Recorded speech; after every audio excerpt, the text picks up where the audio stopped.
100% fee రాయితీతో AI నేర్చుకోవాలనుకుంటున్నారా? Attend quality third gen AI test 2025.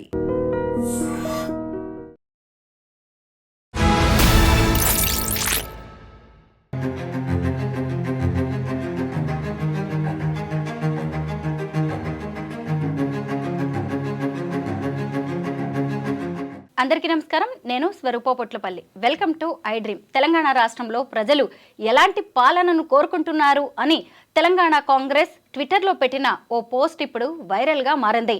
Farm house పాలన అనే ఆప్షన్కి 67% మంది ఓటు వేస్తే ప్రజా పాలన అనే దానికి 33% మంది ఓటు వేశారు. దాన్ని చూసి బీఆర్ఎస్ నేతలు చూసారా ప్రజలు ఎవరి పాలనను ఎలాంటి పాలనను కోరుకుంటున్నారో అంటే కామెంట్స్ చేస్తున్నారు. ఒకవైపు ఫార్ములా ఈ రేస్ కేసులో బీఆర్ఎస్ వర్కింగ్ ప్రెసిడెంట్ మాజీ మంత్రి కేటీఆర్ ని అరెస్ట్ చేస్తారనే వార్తలు బలంగా వినిపిస్తున్నాయి.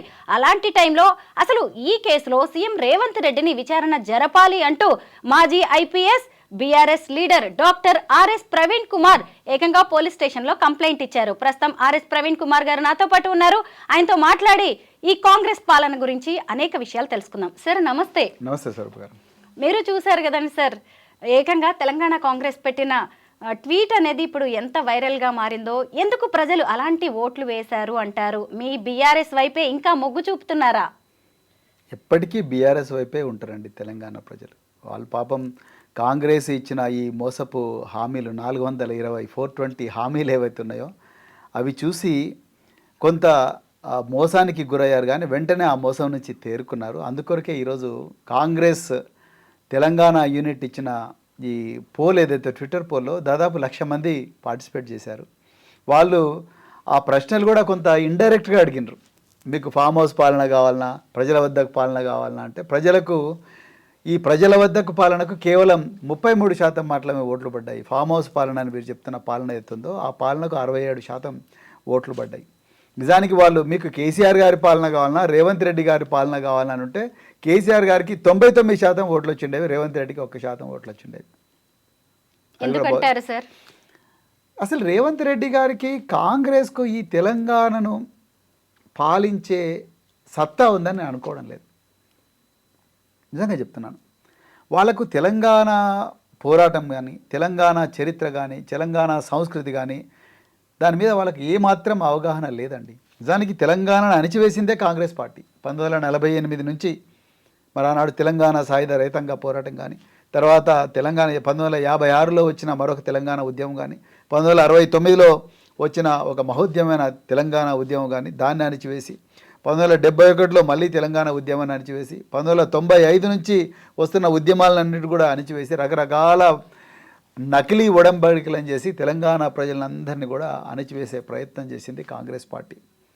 తెలంగాణ ప్రత్యేక ఉద్యమానికి ఎప్పుడు కూడా కాంగ్రెస్ పార్టీ చేయలేదు. విధి లేక కేసీఆర్ గారి పోరాటాన్ని చూసి ఇదిగా మనం ఆపితే ఆగేది కాదు అని చెప్పి కాంగ్రెస్ పార్టీ 2014లో తెలంగాణ ఏదైతే పోరాటం వచ్చిందో తెలంగాణ ప్రజలు పోరాడి సాధించుకున్నారు. ఆ టైంలో కాంగ్రెస్ పార్టీ ఉన్నది, అందుకొరకు వాళ్ళ పార్టీ అధికారంలో ఉంది కాబట్టి తెలంగాణ అట్లా వచ్చింది. కానీ నిజానికి తెలంగాణను పాలించే సత్తా కాంగ్రెస్ పార్టీకి ఉన్నదా? లేదు, నిజంగా లేదు. తెలంగాణ అణచివేసిన పార్టీ నేను తెలంగాణను బాగు చేస్తానంటే ఎవరు నమ్ముతారు? తెలంగాణ ప్రజలు 2023లో కాంగ్రెస్ పార్టీ ఒక్కసారి 6 గ్యారంటీల హామీలు ఏవైతే ఉన్నాయో హామీలను ప్రజల మీద వెదజల్లిండ్రు. మహిళలకు ఉచిత బస్సు విద్యుత్, ఉచిత బస్సు సౌకర్యం కానీ, తర్వాత 200 యూనిట్ల విద్యుత్ కానీ, లేకపోతే జాబ్ క్యాలెండర్నో, లేకపోతే మహిళలకు 2,500 రూపాయలు ఇస్తామని, ప్రతి మహిళకు 4,000 రూపాయల పెన్షన్ ఇస్తామని చెప్పేసి, అదేవిధంగా విద్యార్థులందరికీ కూడా 5 లక్షల రూపాయలు ఇస్తామని చెప్పేసి, పీజీ చేసిన వాళ్ళకు 1,00,000 రూపాయలు ఇస్తామని, 10వ తరగతి పాస్ అయిన వాళ్ళకు 10,000 రూపాయలు ఇస్తామని, ఇంటర్మీడియట్ పాస్ అయిన వాళ్ళకి 25,000 రూపాయలు ఇస్తామని, అలావి కానీ హామీలన్నిటి కూడా తెలంగాణ ప్రజల మీద గుప్పించే వరకు ఒక్క క్షణం తెలంగాణ ప్రజలందరూ కూడా ఆ మత్తులో మునిగిపోయి కళ్ళు మూసుకొని కాంగ్రెస్ పార్టీకి ఓటేసినారు.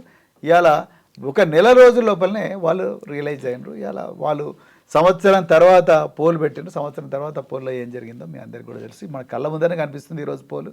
67% ఫామ్ హౌస్ పాలన కావాలన్నారు, 33% మరి ఈ ప్రజల వద్దకు పాలన అన్నారు. అదే కేసీఆర్ గారి పాలన, రేవంత్ రెడ్డి పాలన అంటే 99 వర్సెస్ 1 అయ్యండి.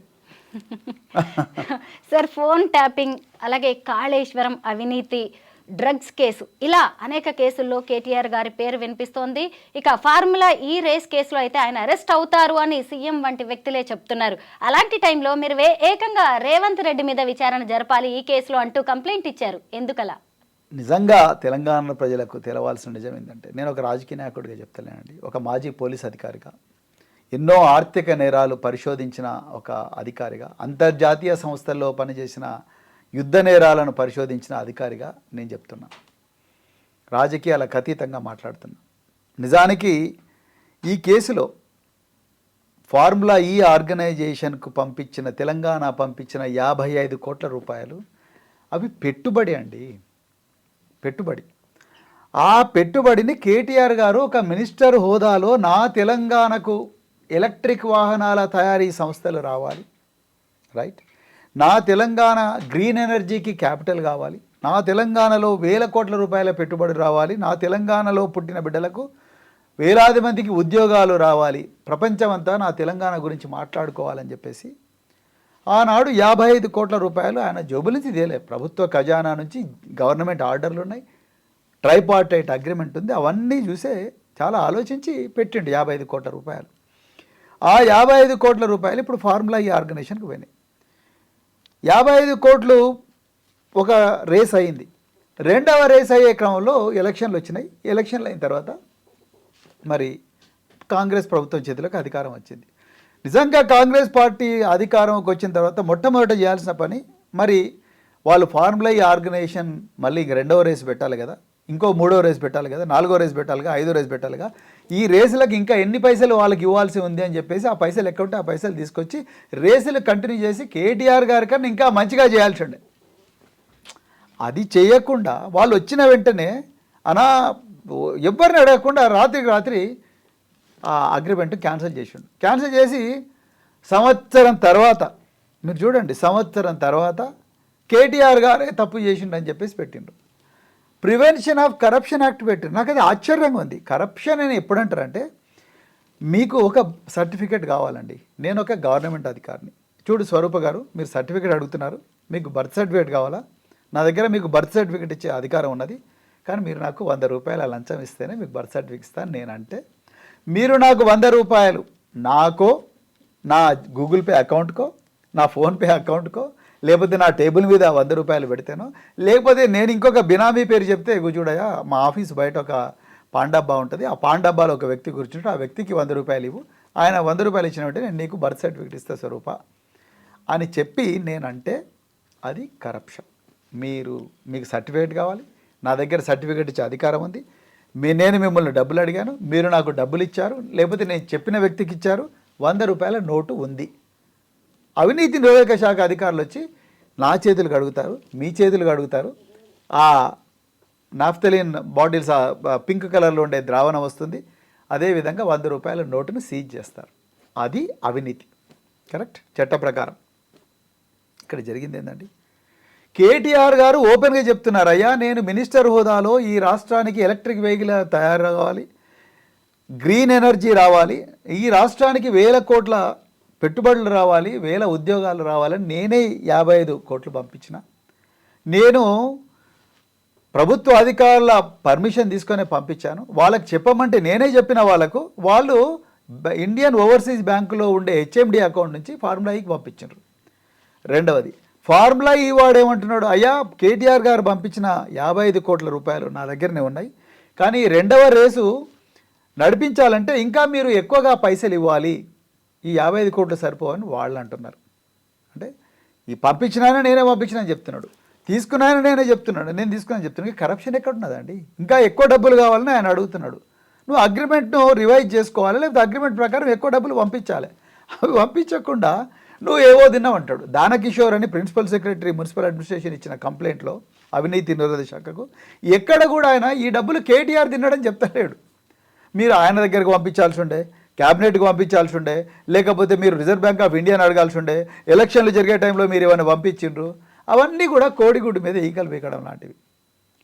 నిజానికి అలా తెలంగాణకు నష్టం జరిగింది కేటీఆర్ గారు పంపించిన 55 కోట్ల ద్వారా కాదు, రేవంత్ రెడ్డి గారు అనాలోచితంగా కక్షపూరితంగా ప్రతీకారేచ్ఛతోని రాత్రికి రాత్రే రద్దు చేసింది కాబట్టి అగ్రిమెంట్ 55 కోట్ల రూపాయల నష్టం కాదు, వేలాది కోట్ల రూపాయల నష్టం జరిగింది తెలంగాణకు, వేలాది ఉద్యోగాలు పోయినాయి. మీరు ఒక్కసారి ఆలోచించండి. ఇలా మనం వాడే ఎలక్ట్రిక్ వాహనాలన్నీ కూడా ఎక్కడి నుంచి వస్తున్నాయి? బ్యాటరీస్ చైనా నుంచో ఇంకెక్కడి నుంచో వస్తున్నాయి. ఇలా ఎలక్ట్రిక్ వాహనాలు అంటేనే మనకు ఫస్ట్ గుర్తుకొచ్చేది చైనా, లేకపోతే అమెరికా, లేకపోతే ఇంకేవో. ఒకవేళ కేటీఆర్ గారి ప్లాన్ నిజంగా సక్సెస్ఫుల్ అయి ఉంటుంటే మనకు తెలంగాణ, మేడ్ ఇన్ తెలంగాణ అనేది ఎలక్ట్రిక్ వాహనాల్లో ఒక బ్రాండ్గా మిగిలిపోయి ఉండేది. ఇలా ఏముందండి? ఎక్కడ లేదుగా. అది పోయింది, ఆ కళ అనేది కరిగిపోయింది. సో నేను ఏమన్నానంటే, అయ్యా రేవంత్ రెడ్డి గారు, మీరు డిసెంబర్ 6, 2023 నాడు మీరు ఎల్బీ స్టేడియంలో వేలాది మంది సమక్షంలో, గవర్నర్ గారి సమక్షంలో రేవంత్ రెడ్డి అనే నేను రాజ్యాంగబద్ధంగా భయము ప్రతీకారం లేకుండా రాగద్వేషాలకు అతీతంగా పాలన చేస్తాను అని చెప్పి రాజ్యాంగంలో ఉండే షెడ్యూల్ 3లో ఉండే పదవీ స్వీకార ప్రమాణం చేసిండ్రు. రాజ్యాంగం మీ చేతులు పెట్టి చేసిండ్రు. రాజ్యాంగంలో షెడ్యూల్ 3లో ఈ ప్రమాణం ఉంది. రాగద్వేషాలకు అతీతంగా భయము ప్రతీకారం లేకుండా రాజ్యాంగబద్ధంగా పాలన చేస్తానని చేసిండ్రు. ఇవాళ మీరు చేస్తున్నది ఏంటండి? మీరు ముఖ్యమంత్రి అయ్యిండ్రు. ముఖ్యమంత్రి అయిన వెంటనే మొట్టమొదట మీరు చేసింది ఈ ఫార్ములా రద్దు చేసిండ్రు. దానివల్ల ఎవరికి నష్టం? 55 కోట్ల రూపాయల పెట్టుబడి అక్కడ ఇంగ్లాండ్లో ఇరికిపోయింది. నాకు రావాల్సిన రేసులు రాలేదు. రేసులు రావడం లేదు కాబట్టి ఈ తెలంగాణ ఇజ్జత్ అంతా పోయింది అందరి ముందల. ఈ దేశం యొక్క ఇజ్జత్ పోయింది. అరే తెలంగాణలో ఒక్క పైసా పెట్టుబడి పెట్టినా, ఏ కార్యక్రమాలు చేసినా కూడా మన మీద కేసులు పెడతారా బాబు, బతికుంటే బలిసాకు తినొచ్చు కానీ తెలంగాణకు మాత్రం పోవద్దు అని చెప్పేసి ఎలక్ట్రిక్ వాహనాల తయారీదారులందరూ కూడా వణుకుతూ మాకు తెలంగాణ వద్దు బాబు, మీరు ఏమైనా చేసుకోండి అన్నారు. పక్కన కర్ణాటక, అదే కాంగ్రెస్ పార్టీ అధికారం ఉందని కర్ణాటక, వాళ్ళు మరి వెహికల్ రేసులు చేస్తున్నారు. గుజరాత్ నరేంద్ర మోడీ గారు గిఫ్ట్ సిటీ అనే దాంట్లో $1.4 బిలియన్ ఇన్వెస్ట్ చేస్తూ ఉన్నారు. ఈ యోగి ఆదిత్యనాథ్ గారు ఉత్తరప్రదేశ్లో వాళ్ళు ఫార్ములా ఈ రేసులు వాళ్ళు కండక్ట్ చేస్తూ ఉన్నారు. తెలంగాణకు రావాల్సిన రేసులన్నీ రేవంత్ రెడ్డి మూర్ఖత్వం వల్ల వేరే రాష్ట్రాలకు పోయినాయి. ఎవరికి నష్టం? మా తెలంగాణ బిడ్డలకు నష్టం. నువ్వు ఒక ముఖ్యమంత్రిగా ప్రజల విశ్వాసం, ప్రజలు నేను నమ్మించారు. మీరు తిరుపతి పోతున్నారండి, మీరు ఢిల్లీ పోతున్నారు, తిరుపతి పోతున్నారు. మేము పక్కింట్లో మా కుటుంబం అద్దెకు ఉంటుంది, బాబు మేము ఢిల్లీ పోతున్నాం, దయచేసి ఈ తాళం చేతులు మీ దగ్గర పెట్టుకోండి, రైట్, మా ఇంట్లో కొంత బంగారం ఉన్నది, దయచేసి జాగ్రత్తగా చూసుకోండి అని మీరు నాకు తాళం చేతులు ఇచ్చిపోయారు, రైట్. సో లేకపోతే మా ఇల్లు మేము అమెరికా పోతున్నాం, మా ఇంటిని ఎవరికైనా అద్దెకి ఇవ్వండి, కొంత రెంట్ వస్తే ఆ కరెంటు బిల్ కట్టండి, వాటర్ బిల్ కట్టండి, మాకేమైనా మిగతా పైసలు పంపించండి, మీరు అమెరికా వెళ్ళిపోయారు. మీరు అమెరికా పోయిన తర్వాత మీ ఇంటిని మీకు తెలియకుండా దొంగ డాక్యుమెంట్స్ సృష్టించి నా పేరు మీద చేసుకుంటే మీరా నేరస్తులు? నేను కదా. అంటే మీరు నన్ను నమ్మించారు. నమ్మించినప్పుడు మీ ఇంటి నా పేరు మీద రాసుకుంటే తప్పు ఎవరు చేశారు? నేను చేశాను. అద్దె ఇస్తాడేమో అని చెప్పి మీరు నాకు ఇల్లు ఇచ్చారు. నేను ఆ ఇల్లే నాది, అసలు వీళ్ళది ఇల్లు కాదని చెప్పి నేను పత్రికల్లో డాక్యుమెంట్స్ సృష్టించి నేను కోర్టుకు పోయాను. ఎగ్జాక్ట్ అదే జరిగింది ఇక్కడ. కేటీఆర్ గారు ఒక విత్తనం వేశారు, ఒక రోడ్డు పక్కన ఒక చెట్టు నాటి విత్తనం వేశారు. విత్తనం వేసి ఒక మహావృక్షంగా మారుతుంది. ఇది రేపొద్దున నీడ ఇస్తుంది, దీని నుంచి పళ్ళు వస్తాయి, ఆకలి ఉన్న వాళ్ళు, దాహం ఉన్న వాళ్ళు, అలసిపోయిన వాళ్ళు దీని కింద నీడ కూర్చుంటారు. అదేవిధంగా దీని నుంచి పళ్ళు వస్తే పిల్లలు రాళ్ళేసి పళ్ళు తీసుకొని తింటారు అని చెప్పి ఆయన వేశాడు. రేవంత్ రెడ్డి తర్వాత వచ్చిండు.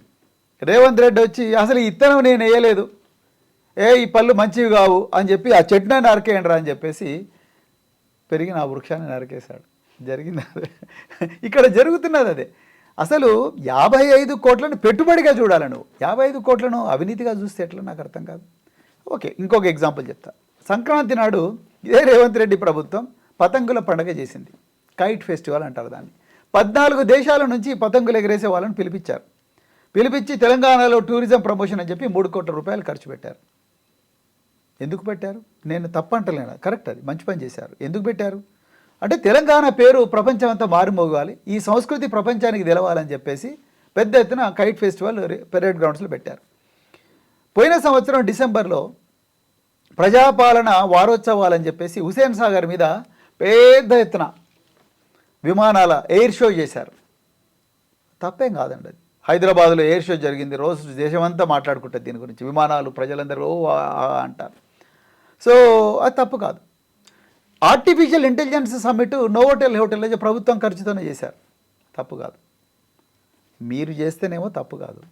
కేటీఆర్ గారు ఒక్క పైసా తీసుకోకుండా రాత్రింబవళ్ళు కష్టపడి లండన్ పోయి ఫార్ములా ఈ ప్రజలను ఒప్పించి ఒక గ్రీన్ కోనే ఒక కంపెనీ స్పాన్సర్గా ఉండని ఒప్పించి ఇక్కడ రేస్ చేస్తేనేమో ఆయన ఒక్కడే చూసిండు. ఆయన రేస్ 30,000 మంది చూసిండ్రు.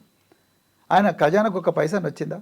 కేసులు వచ్చినాయి, ఇవాళ వేధింపులు వచ్చినాయి. ఏసీబీలో 8 గంటల ప్రశ్నలు, ఈడీలో 8 గంటల సేపు ప్రశ్నలు. ఎందుకండి ఇది? ఒక పైసా తినలేదు, ఒక పైసా నష్టం జరగలేదు.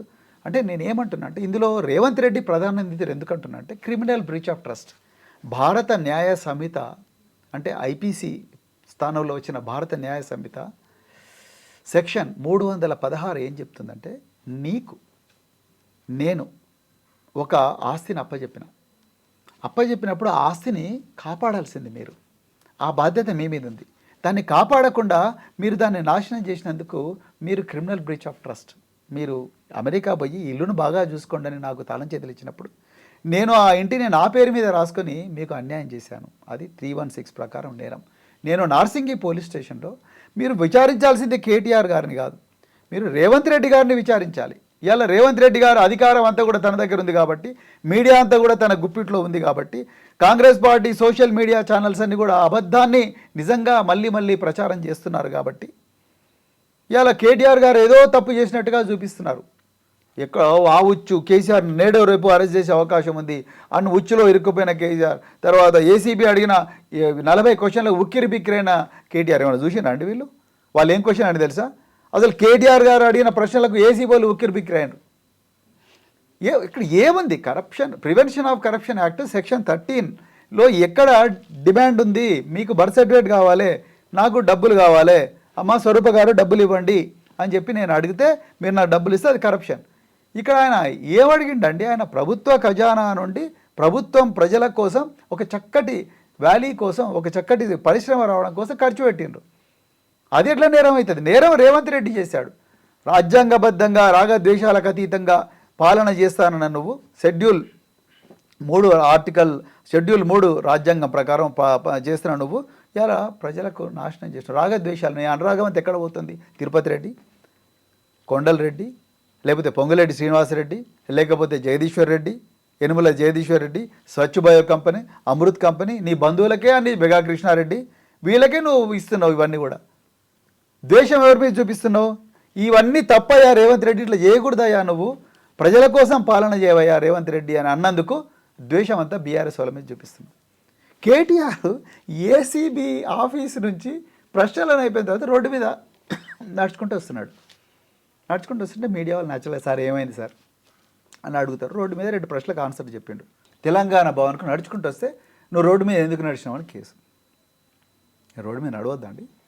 రాజ్యాంగంలో ఆర్టికల్ 19 ఏం చెప్తుంది? నేను ఎక్కడైనా తిరగచ్చు ఈ దేశంలో. రాజ్యాంగంలో 21 ఏం చెప్తుంది? జీవించే హక్కు ఉందని చెప్తుంది.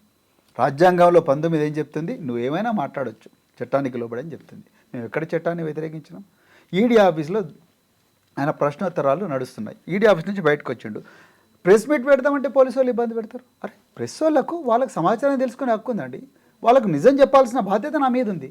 అది కూడా నేరమా? రోడ్డు మీద నడుస్తున్న చార్మినార్ దగ్గర ధర్నా చేస్తే నేరం, అది కేసు. కాళేశ్వరం ప్రాజెక్టు దగ్గరికి పోతే అక్కడ ఒక కేసు. నువ్వు ఎగవేతల రేవంత్ రెడ్డి అంటే అది ఒక కేసు. నీకు దమ్ముంటే కౌంటర్ చేయి కదా. నువ్వు తెలంగాణ మెరుగుల స్థూపం దగ్గరకు వచ్చి మాట్లాడు అని అంటే మాట్లాడు. అసెంబ్లీ సాక్షిగా చర్చ పెడదాం రండి. అయ్యా మేము తప్పు చేయలేదు, మేము తప్పు చేసినాం అంటున్నారు. మీ దగ్గర ఏం సమాచారం ఉందో మీరు తీసుకురండి, మా దగ్గర ఏం సమాచారం మేము తీసుకొస్తాం. అసెంబ్లీలో కలిసి చర్చ చేద్దాం, నింపాదిగా చర్చ చేద్దాం, ఎవరిని ఒకరిని తిట్టుకోవద్దు, రికార్డుతోనే చర్చ చేద్దామంటే ముఖ్యమంత్రి రావాలి కదండి. మేమంటలేము, మీ దగ్గర మేము 55 కోట్లు తిన్నామని అంటున్నారు, మేము తినలేదు అంటున్నాము. డబ్బులు ఫార్ములా ఈ దగ్గర ఉన్నాయి, మేము ఇట్లా పంపించినాం, మా దగ్గర రికార్డులు ఉన్నాయి, మీ దగ్గర రికార్డులు ఏమైనా ఉంటాయి తీసుకురండి. ఇద్దరం అసెంబ్లీలో కొట్లాడదాం రా, మరి అందుకే ప్రజలు మన అసెంబ్లీకి పంపించింది, డిబేట్ చేద్దాం అంటే రాడు. ఏసీబీ నుంచి నోటీసు, ఇవాళ రేపు కేటీఆర్ను అరెస్ట్ చేసే అవకాశం, రేపు ఇంకొకరిని అరెస్ట్ చేసే అవకాశం. ఏందండి ఇది? ఎంత ముసుగులో గుద్దులాట. అందుకొరకే ఇవాళ ప్రజలు మీరు పోలింగ్ పెడితే 33 కదా కేసీఆర్ పాలన, రేవంత్ రెడ్డి పాలన అంటే 99 కేసీఆర్కి వస్తాయి, 1% రేవంత్ రెడ్డికి వచ్చే 1% కూడా వాళ్ళ కుటుంబ సభ్యులు ఇస్తారు. తెలంగాణలో కాంగ్రెస్ ప్రభుత్వం అధికారంలోకి వచ్చి 420 రోజులు. మీరేమో వాళ్ళిచ్చిన గ్యారంటీలు అన్నీ కూడా 420 గ్యారంటీలు అమలు లేదు అంటూ నిరసన దీక్షలు చేస్తూ ఉన్నారు. ప్రజల్లోకి ఏం తీసుకువెళ్ళాలనుకుంటున్నారు దీని ద్వారా? Congress is a party of 420s. That's the reason why they gave 420 promises. And they should be booked under 420 IPC.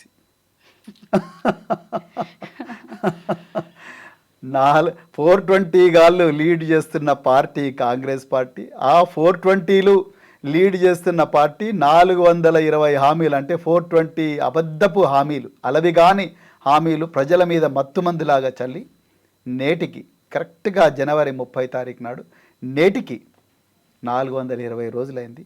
ఆ 420 దురదృష్టవశాత్తు ఆ 420 రోజు కాంగ్రెస్ పార్టీని ఒకనాడు లీడ్ చేసిన, స్వాతంత్రం ముందు లీడ్ చేసి స్వాతంత్రోద్యమాన్ని నడిపించి ఈ దేశానికి స్వాతంత్రం రావడంలో కీలకమైన పాత్ర వహించిన మహాత్మా గాంధీ గారి వర్ధంతి. ఈరోజు బాధ ఉంది మాకు. ఆ మహాత్మా గాంధీ గారి పేరుతో కట్టిన గాంధీ భవన్లో ఈ 420లందరూ కూర్చొని ఈ 420 అలవిగాని హామీలన్నీ కూడా ప్రజల మీద చల్లి 4 కోట్ల మంది ప్రజల మీద చల్లి మోసం చేసినారు. కాబట్టి ఆ గాంధీ గారి దగ్గరికి పోయి అలా క్షమాపణ కోరినాం. గాంధీ తాత దయచేసి క్షమించండి, వీళ్ళకు బుద్ధి వచ్చినట్టు చూడండి. మా చెవిలో పూలు పెట్టారు, మమ్మల్ని పట్టపగలే మోసం చేశారు, వీళ్ళకు మతి భ్రమించింది, వీళ్ళకు మంచి బుద్ధి వచ్చేటట్టు చూడండి, దుర్బుద్ధులు వీళ్ళందరూ కూడా అని చెప్పి గాంధీ తాత గారిని కోరినాం. ఇవాళ 420 హామీలకు 420 రోజులైంది ఇవాళకి. అది గాంధీ గారి వర్ధంతి రోజు. మరి మహాత్మా గాంధీ గారు, ఈ దేశానికి స్వాతంత్రం తీసుకొచ్చిన మహాత్మా గాంధీ గారిని కోరినాం, అయ్యా నీ పేరు పెట్టుకొని నువ్వు నడిపించిన పార్టీ, స్వాతంత్రం తీసుకొచ్చిన పార్టీలో ఉంటూ నీ పేరు పెట్టుకొని నీ పేరు పెట్టిన గాంధీ భవన్ సాక్షిగా 4 కోట్ల మందిని 420 హామీలతో మోసం చేశారు. వీళ్ళను 420 ఐపీసీ కింద జైల్లో పడేయండి అని చెప్పేసి మేము కోరామండి అలా మహాత్మా గాంధీ గారిని. తెలంగాణలో సీఎం రేవంత్ రెడ్డి సర్కార్ ప్రజల మద్దతుతో, ప్రజల ఓట్లతో అధికారంలోకి వచ్చింది. అలాంటి ప్రభుత్వం కూలిపోతుందని బీఆర్ఎస్ నేతలు పదే పదే కామెంట్స్ చేస్తున్నారు. అలా మాట్లాడడానికి బలమైన కారణాలంటూ ఉండాలి కదా మీ లీడర్స్ దగ్గర. బలమైన కారణం కాదు, తెలంగాణ ప్రజలు ఎప్పుడెప్పుడు మళ్ళీ ఎలక్షన్లు వస్తాయా, ఎప్పుడెప్పుడు ఏ విధంగా ఈ ప్రభుత్వాన్ని కూల్చేయాలన్నా లేకపోతే వీళ్ళని ఇంటికి పంపించాలన్నా అని చూస్తూ ఉన్నారు. కొంతమంది మరీ అమాయకంగా, సార్ బంగ్లాదేశ్లో షేక్ హసీనా ఎట్లయితే కూలిపోయిందో తెలంగాణలో పోయే పరిస్థితి ఉందా, శ్రీలంకలో ఏ విధంగా అయితే మహిందా రాజపక్ష, గోడ్బయ రాజపక్షాలు దేశం విడిచిపెట్టి పారిపోయారో అట్లా వీళ్ళని పంపించే పరిస్థితి ఏమన్నా ఉందా, లేకపోతే సిరియాలో బషర్ అల్ అసాద్ రాత్రే విమానం వేసుకొని రహస్యంగా దేశం వదిలిపెట్టి పారిపోయిండు, వీళ్ళు ఏమైనా పారిపోయే అవకాశం ఉందా అని తెలంగాణ ప్రజలు అమాయకంగా అడుగుతూ ఉన్నారు. మన అదృష్టవశాత్తు మనది డెమోక్రసీ కాబట్టి వీళ్ళు బతికిపోయారు. ఇది ప్రజాస్వామ్యం కాకపోయి ఉంటుంటేనా ఇప్పటికల్లా వీళ్ళందరూ కూడా బేగంపేట ఎయిర్పోర్ట్ నుంచి రహస్యంగా ప్రత్యేకమైన విమానం తీసుకొని మూటాముళ్ళు జరుపుకొని పారిపోయేటోళ్ళు కాంగ్రెస్ వాళ్ళు. ఎంత ఘోరాలు చేస్తున్నారండి వీళ్ళు తెలంగాణ మీద, ఎన్ని కుంభకోణాలండి, ఎన్ని మోసాలు. రైతు భరోసా సంక్రాంతికి మీకు టింగు వస్తాయన్నారు, అయిపోయింది. జనవరి 26 నాడు మేము వస్తున్నాం, అందరికి ఇస్తున్నాం, చూసుకోండి మీ సెల్ ఫోన్లు అన్నారు. ఏందండి వీళ్ళు చేసింది, మండలానికి ఒక గ్రామానికి ఇస్తారంట. 12,000 గ్రామాలు ఉంటే 600 గ్రామాలకు వీళ్ళు సాచురేషన్ మోడ్ ఇస్తారంట. 44 లక్షల మంది రైతులుంటే 44 లక్షల మందికి వీళ్ళు ఇచ్చింది ఎంతమంది, 17 లక్షల మంది రైతులకు ఇస్తారా? ఏంది అసలు వీళ్ళు చేస్తున్నది, ఎవరికి ఇస్తున్నారు వీళ్ళు డబ్బులు? ఇప్పటి వరకు కూడా ఎస్సీ కార్పొరేషన్లో ఒక్కడికి కూడా రుణాలు లేవు. ఎస్సీల కోసం వీళ్ళు ఖర్చు పెట్టింది ఎంత అండి, 55 మంది పిల్లలు చచ్చిపోయారు. ఒకటే స్కూల్లో పాము కాటుతో 2 పిల్లలు 10 రోజుల్లో చచ్చిపోతారండి. ఎట్లా చూడాలండి వీళ్ళను? ఇప్పటి వరకు 6 మంది మంత్రులు లేరు తెలంగాణలో, విద్యాశాఖ మంత్రి లేడు. ఎట్లా చూడాలి వీళ్ళను? అసలు నిరుద్యోగులకు జాబ్ క్యాలెండర్ అన్నారు, ఎక్కడుందండి జాబ్ క్యాలెండర్? ఎక్కడిచ్చిండు జాబ్ క్యాలెండర్? కేసీఆర్ గారు అన్ని సామాజిక వర్గాలకు సమన్యాయం జరగాలని చెప్పి జీవో 55 తీసుకొచ్చారు. వీళ్ళు అదంతా తప్పు అని చెప్పి జీవో 29 తీసుకొచ్చారు. మీరు చూడండి పరిస్థితి ఎంత ఘోరంగా ఉందో. అంటే అంత ఘోరమైన పరిస్థితి ఇవాళ తెలంగాణ. ఎవరికి చెప్పుకుందామంటే ఎవరు చెప్పుకోవడానికి ఎవరు లేరు. ముఖ్యమంత్రి రాడు బంగ్లా నుంచి బయటికి, రైట్. సో ఆయన సెక్రటరీకి ఎప్పుడు వస్తాడో తెలియదు. పోలీసు వాళ్ళు కూడా ఈయన మీద స్ట్రైక్ చేసిన పరిస్థితి వచ్చింది. తర్వాత ప్రజాభవన్ అని చెప్పేసి ఒక అప్పటి ప్రగతి భవన్ ఇప్పుడు ప్రజాభవన్ అన్నారు. ప్రజాభవన్లో పోదామంటే ఆయన ఎవరు ఉండరు అక్కడ, ఒక ఐఏఎస్ ఆఫీసర్ చేతిలో పెట్టిండ్రు, వాళ్ళే చేసుకుంటారు. ఇలా మంచిగా పనిచేసే ఐఏఎస్ ఆఫీసర్లను పొంగులేటి శ్రీనివాసరెడ్డి లాంటి వాళ్ళు కామన్ సెన్స్ లేదా అని ఆ పమేల సత్పతి గారిని అన్నారు. అట్లా అనొచ్చండి ఆఫీసర్లను. ఇంకొక ఆయన సంగారెడ్డిలో ఇంకొక మాజీ ఎమ్మెల్యేనేమో ఇంకా ఘోరమైన కామెంట్ చేశారు. ఇంకా ఘోరమైన అంటే బెడ్రూమ్లో జరిగే విషయాల మీద కూడా కామెంట్ చేస్తాడు ఒక ఆయన. అంటే ఇదా వీళ్ళ కల్చర్? నాకు అర్థంగా ఇదేనా వీళ్ళ భాష? ముఖ్యమంత్రి గారు ఘోరమైన భాష, మీ పేగులు మెడకేసుకుంటా నడుమేరు కదంతా అది అని చెప్పారు. లగచర్లలో గిరిజన రైతులు వాళ్ళ భూముల గురించి పోరాడుతుంటే రాత్రికి రాత్రి రాజ్యాంగేతర శక్తి అయిన మరి తిరుపతి రెడ్డి ఆయన పోయి పోలీసు వాళ్ళందరినీ తీసుకుపోయి వాళ్ళ మీద దాడి చేసిన పరిస్థితి. సిగ్గు లేకుండా ముఖ్యమంత్రి గారు నిన్నగాక మొన్న మా అన్న డెఫినెట్గా తిరుగుతాడు, మీరు ఏం చేసుకుంటారో చేసుకోపోండి అంటాడు.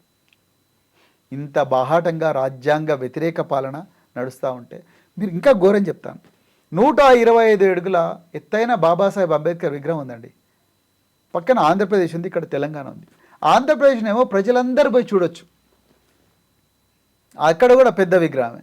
ఇక్కడనేమో ఒక్కరు కూడా పోవడానికి వీల్లేదు, దానికి తాళాలు వేస్తున్నారు. ఎందుకండి ఇంత కోపం? రాజ్యాంగ నిర్మాత మీదనే మీకు ఇంత కసి ఎందుకుంది? అరే ప్రజలందరూ వచ్చి ఫోటోలు దిగుతారు, వాళ్ళందరూ వచ్చి రకరకాల భావాలు చెప్పుకుంటారు. మీరు ఇంటలేరు కాబట్టి రాజ్యాంగ నిర్మాతకు మేము ఇలా మహాత్మా గాంధీ గారికి ఎట్లా ఇచ్చినామో రాజ్యాంగ నిర్మాతకు కూడా అయ్యా మా జీవించే హక్కు పోయింది, మా సమానత్వపు పోయింది, మహిళలకు పురుషులకు మరి న్యాయం జరగడం లేదు, పిల్లలకు న్యాయం జరగడం లేదని మా బాధలు ఆయనకు చెప్పుకుంటాం, ఉపశమనం పొందుతాం. మీరు న్యాయం చేయరని ఎట్లాగో తెలుసు. ఎందుకమ్మా కనీసం అక్కడ స్వేచ్ఛగా గాలి పీల్చే అవకాశం కూడా లేదా మాకు? ఇంత దారుణం ఉంటే ఎట్లా? ఒకవైపు రాహుల్ గాంధీ గారేమో రాజ్యాంగం పట్టుకొని తిరుగుతాడు, ఇంకోవైపు అదే రాజ్యాంగానికి తూట్లు పొడుస్తున్నాడు రేవంత్ రెడ్డి గారు. అందుకొరకే వీళ్ళకి ఏ మాత్రం కూడా తెలంగాణను పరిపాలించే హక్కు లేదు. అందుకొరకే ఎప్పుడెప్పుడు వీళ్ళ పాలన పీడ విరగడవుతుందని చెప్పేసి తెలంగాణ ప్రజలు 1000 కళ్ళతో ఎదురు చూస్తున్నారు. మీరు ఒక మాజీ ఐపీఎస్ సార్, బ్యూరోక్రాట్స్ను పొలిటీషియన్స్ కావచ్చు, ప్రభుత్వం ఎంత ఇన్ఫ్లుయెన్స్ చేస్తుందో మీకు తెలిసిందే. ఇప్పుడు హైడ్రాకి ఒక ఐపీఎస్ ఆఫీసర్ ఏవి రంగనాథ్ గారు కమిషనర్గా ఉన్నారు. హైడ్రా ఎలా పనిచేస్తుందంటారు? మీ అభిప్రాయం ఏంటి? రంగనాథ్ గారు చాలా మంచి ఆఫీసర్. మేమందరం కూడా పోలీస్ డిపార్ట్మెంట్లో దాదాపుగా ఒకటేసారి జాయిన్ అయ్యాను. ఆయన డైరెక్ట్ రిక్రూటెడ్ డిఎస్పీ, అప్పుడు నేను ఐపీఎస్లో జాయిన్ అయ్యాను. తర్వాత మేమందరం కూడా కలిసి చాలా సంవత్సరాలు కూడా రకరకాల హోదాల్లో పనిచేశాం. చాలా మంచి ఆఫీసర్, చాలా మెచ్యూర్డ్ ఆఫీసర్, చాలా బ్యాలెన్స్డ్గా నిర్ణయాలు తీసుకునే వ్యక్తి, నిజాయితీకి ఒక మంచి చిరునామా రంగనాథ్.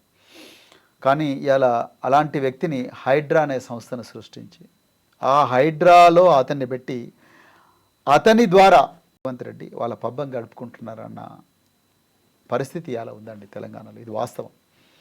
నిజానికి హైడ్రాకు స్వేచ్ఛ ఇచ్చిండ్రంటే లేదండి. హైడ్రాను పేదల ఇల్లు కూర్చోడానికి మాత్రమే స్వేచ్ఛ ఇచ్చిండ్రు. మూసీ నదిలో ఉండే దిగువ మధ్యతరగతి రోజు హమాలీలు ఎవరైతే పనిచేస్తున్నారో, పేదోళ్ళ ఇళ్ళలో ధనవంతుల ఇళ్ళలో పనిచేసుకునే పేదవాళ్ళు ఎవరైతే ఉన్నారో, రెక్కాడితే డొక్కాడని ఆటో డ్రైవర్లు ఎవరైతే ఉన్నారో వాళ్ళు వాళ్ళు ఏదైతే బఫర్ జోన్లో కట్టుకున్నారో ఆ ఇండ్లను కూల్చడం కోసం మాత్రమే వీళ్ళు హైడ్రాకు ఫ్రీడమ్ ఇస్తున్నారు. కానీ వీళ్ళు ఈ దుర్గం చెరువు చుట్టూ మరి తిరుపతి రెడ్డి ఉందిగా, ఆయన ఇల్లు ఉందిగా, ఆయన ఎందుకు చేయడం లేదు? మహబూబ్నగర్లో దివ్యాంగులు కట్టుకున్నారండి ఇండ్లు, పేదోళ్ళు పాపం, అందులు కాళ్ళు లేని వాళ్ళు, వీళ్ళందరూ ఇండ్లు కట్టుకుంటే వాటిని రాత్రి కూలగొట్టిండ్రు హైడ్రా వాళ్ళు. ఇక్కడ కూడా అదేవిధంగా మరి అమీన్పూర్లో చాలా చెట్లు కూడా హైడ్రా వాళ్ళు కూలగొట్టిండ్రు. నేనేమంటాను, మీకు చట్ట ప్రకారం చేస్తుంటే నోటీసులు ఇవ్వండి హైకోర్టు కూడా చెప్పింది. మరి దుర్గం చెరువులో తిరుపతి రెడ్డి ఇల్లు ఎందుకు కూలగొట్టలేదు? ఆయన హైకోర్టు పోయి స్టే తెచ్చుకుంటాడు. మరి వీళ్ళందరికీ కూడా పేదలకు అదే అవకాశం ఇవ్వాలిగా. చాలామంది రియాల్టర్లు, రియల్ ఎస్టేట్ ఏజెంట్లు అందరూ కూడా ఇలా చెప్తున్నది ఏంటంటే తప్పకుండా ఈ పార్టీ హైడ్రాను అడ్డం పెట్టుకొని అందరూ రియల్ ఎస్టేట్ దగ్గర నుంచి డబ్బులు కలెక్ట్ చేయడం కోసమే కాంగ్రెస్ పార్టీ, రేవంత్ రెడ్డి ప్రభుత్వం ఇలా హైడ్రాను తీసుకొచ్చింది. అంతే తప్ప ఈ చెరువులన్నీ కాపాడాలి, లేకపోతే చెరువులు బాగుండాలి. మరి చెరువులను కాపాడాలంటే మరి ఏమంటారు ఓవైసీ వాళ్ళది ఫాతిమా కాన్వెంట్ ఏదో పెట్టిందంటాడ ఒక చెరువుల, దాన్ని ఎందుకు గుళ్ళగొట్టలేదు? మరి ఇప్పటికి కూడా చాలా చెరువులలో నిర్మాణాలు జరుగుతున్నాయి. మూసీ నది పరివాహక ప్రాంతంలో పెద్ద ఎత్తున రకరకాల ప్రైవేటు కంపెనీలు పెద్ద ఎత్తున తీసుకొస్తున్నాం. ఎన్నోసార్లు మేము ఫోటోలు పెట్టి ట్వీట్ చేసి అధికారులు చెప్పినా కూడా ఒక్కరు కూడా వాళ్ళని ముట్టుకోవడం లేదు. మా ఇంటి పక్కన కూడా ఒక చెరువు ఉంది, ఆ చెరువులు కూడా అక్రమంగా నిర్మాణాలు వస్తున్నాయి. నేను మున్సిపల్ ఆఫీసర్కి చెప్తే సార్ మా చేతులు ఏముంటుంది సార్, సీఎం గారిని అడగండి అంటున్నారు. ఆ పరిస్థితి ఉంది. అలా పట్టపగలే మరి హైడ్రా ఏం చేస్తున్నది? నేనేమంటానంటే రంగనాథ్ గారి కాళ్ళు చేతులు కట్టేసిండ్రు. ఎవరైతే నిజంగా దోపిడీ దొంగలు ఉన్నారో, ఎవరైతే కబ్జాదారులు ఉన్నారో వాళ్ళను పట్టుకోండి. పేద ప్రజల ప్రాణాలు ఎందుకు ఇస్తారు? వాళ్ళు కష్టపడి కట్టుకున్న బ్యాంకులలో లోన్లు తీసుకొచ్చి కట్టుకున్న ఇండ్లను రాత్రి ఎట్లా గులగొడతారు? అదే తెలివి, అదే ధైర్యం, అదే తెగువ, అదే సాహసం తిరుపతి రెడ్డి మీద చూపించండి కదా, రేవంత్ రెడ్డి కుటుంబం మీద చూపించండి కదా, వాళ్ళ మీద కేసులు చేయండి కదా. కొండారెడ్డిపల్లిలో ఒక మాజీ సర్పంచ్ నా చావుకు కారణం రేవంత్ రెడ్డి సోదరులే అని చెప్పి సూసైడ్ నోటు రాసి పంపిస్తాడు. నిజంగా ఇది పెద్ద విచిత్రమైన వ్యవహారం. సూసైడ్ నోటు రాసి పాపం. నేను పోతే పాపం ముసలైన శవం అక్కడ పడున్నది. నేను పోలీసులను అడిగిన, ఏమయ్యా మరి ఆయననేమో నా చావుకు కారణం రేవంత్ రెడ్డి సోదరులే అన్నారు, మీరేమో ఎఫ్ఐఆర్ ఇది మామూలుగా జరిగిన మరణం కాదు, అసహజ మరణం మాత్రమే అని రాసిండ్రు. ఇది సూసైడ్కు ప్రేరేపించిన సెక్షన్స్ ఏవైతే ఉన్నాయో చట్టంలో, ఆ చట్టం ప్రకారం ఆ కేసులు ఆ చట్టం పెట్టి ఎఫ్ఐఆర్లో వాళ్ళిద్దరి పేర్లన్నా తీసుకురావాలి కదనయ్యా అన్నా నేను. సార్, ఆ సూసైడ్ నోట్లో రాసిన రైటింగ్ సాయిరెడ్డిదని మాకు, సాయిరెడ్డిదో కాదో మాకు తెలియదు సార్. అందుకొరకు ఎఫ్ఎస్ఎల్కి పంపించినాము అన్నారు, అంటే ఫోరెన్సిక్ ల్యాబొరేటరీ పంపించినాం అన్నారు. నేను ఒక 2 నెలల తర్వాత అడిగినా మళ్ళీ అదే ఎస్పీని, అయ్యా మరి 2 నెలలు అయింది కదా, ఎఫ్ఎస్ఎల్ ఏం చెప్పింది అని. సార్ ఇంకా వస్తుంది సార్, టైం పడుతుంది అన్నాడు. ఇంకొక నెల తర్వాత మళ్ళీ అడిగిన, ఏమైందయ్యా ఎఫ్ఎస్ఎల్ రిపోర్ట్ అంది. సార్ ఇంకా వస్తుంది సార్. అంటే ముఖ్యమంత్రి సోదరులు వాళ్ళ అనుమానితులైతేనేమో ఎఫ్ఎస్ఎల్ 6 సంవత్సరాలు తీసుకుంటుందంట. వేరే వాళ్ళు ఎవరైనా అయితే రాత్రికి రాత్రే గాంధీ భవన్లో కంప్లైంట్ తయారవుతుంది, ఏ పోలీసు వస్తే ఆ పోలీసులు ఎఫ్ఐఆర్ వస్తుంది, రాత్రికి రాత్రే మా ఇంటికి వచ్చి పోలీసులు మమ్మల్ని తీసుకొని పోతారు. ఏందండి ఇది నిరంకుశ పాలన కాకపోతే ఏంటి? సో ఇది పరిస్థితి. అందుకొరకు హైడ్రాలో రంగనాథ్ గారు మంచి ఆఫీసర్ అండి, నేను కాదంటలేను, వ్యక్తిగతంగా నాకు కూడా తెలుసువారు. కానీ ఆయనను అడ్డం పెట్టుకొని కాంగ్రెస్ పార్టీ మాత్రం వేల కోట్ల రూపాయలు సంపాదించుకుంటుంది, ఇది వాస్తవం. అల్లు అర్జున్ పుష్ప 2 సినిమా రిలీజ్ సమయంలో సంధ్య థియేటర్లో జరిగిన స్టాంపేడ్ సంగతి మనం చూసాం సార్. ఆ కేసు ఎంత సీరియస్ అయిందో కూడా, ప్రభుత్వం దాన్ని ఎంత సీరియస్గా తీసుకుందో కూడా చూసాము. అయితే ఈ మధ్య హుస్సేన్ సాగర్ ఘటన, దాన్ని మాత్రం పెద్దగా బయటకు కూడా రానివ్వలేదు. దీని వెనక ఏం కారణాలు ఉన్నాయంటారు? చాలా సింపుల్. భారతీయ జనతా పార్టీ అదేవిధంగా కాంగ్రెస్ పార్టీ వాళ్ళిద్దరు కూడా ఒకటే తానులో ముక్కలే, వాళ్ళిద్దరు కూడా ఒకటే నాణానికి 2 వైపులు అనేది చాలా క్లియర్గా అర్థమైపోయింది. పరస్పర సహకారంతోనే నడుస్తూ ఉన్నారు వాళ్ళు. నేను ఒక్కటే అడుగుతానండి, అల్లు అర్జున్ A11గా పెట్టారు, ఆయన ఆ సినిమాకు ఒక ప్రేక్షకుడిగా వచ్చాడు.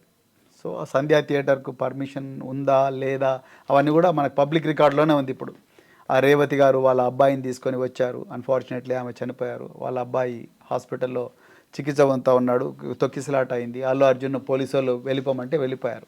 అగ్రీడ్. వాళ్ళు సంధ్యా థియేటర్ వాళ్ళు పోలీస్ స్టేషన్కు పర్మిషన్ అడిగారు, మేము ఇట్లా అల్లు అర్జున్ వస్తున్నాడు అంటే పోలీసు వాళ్ళు నో అన్న తర్వాత మరి అల్లు అర్జున్ ఇంటి నుంచి బయలుదేరిండు, ముషిరాదు నుంచి వచ్చాడు, అదంతా అందరికీ కూడా తెలుసు. ఆ కేసులో రేవతి గారు చనిపోయారు, వాళ్ళ అబ్బాయికి సీరియస్గా ఇంజరీస్ అయినాయి. ఆ కేసులో అల్లు అర్జున్ A11గా పెట్టారు, అతన్ని ఒకరోజు జైల్లో కూడా ఉంచారు. కరెక్ట్. దాని మీద ముఖ్యమంత్రి గారు ½ అవర్ మాట్లాడారు.